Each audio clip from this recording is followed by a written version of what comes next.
Ginagawa mo? Papapansin sa'yo. O napansin na katatabi? Maiko, Hmm, will you marry me? no. Okay. Nagpapapansin ka na naman ba kaya? Hindi, no. Ikaw na kaya yung nagpapapansin sa akin. Ngayon napansin na kita, pwede mo na ako maging crush. Utak mo may ubo na naman. Maiko, Ano? will you marry me? No. Okay.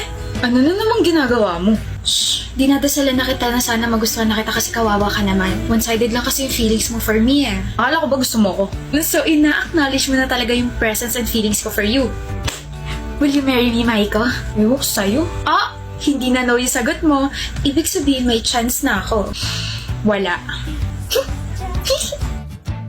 May hinahanap ka? Oh, yung pake ko. Nandito sa bulsa ko. Ako hinahanap mo, no? Feeling? Aminin mo na!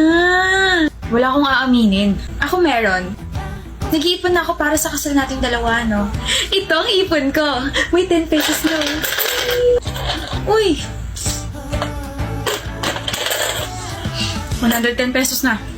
Good luck sa pag-iipon natin. Maiko, Hmm, will you marry me? maybe.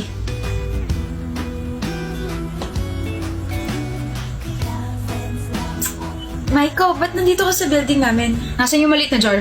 Nandito sa bag ko. Ako na. Bakit? Itatapon mo?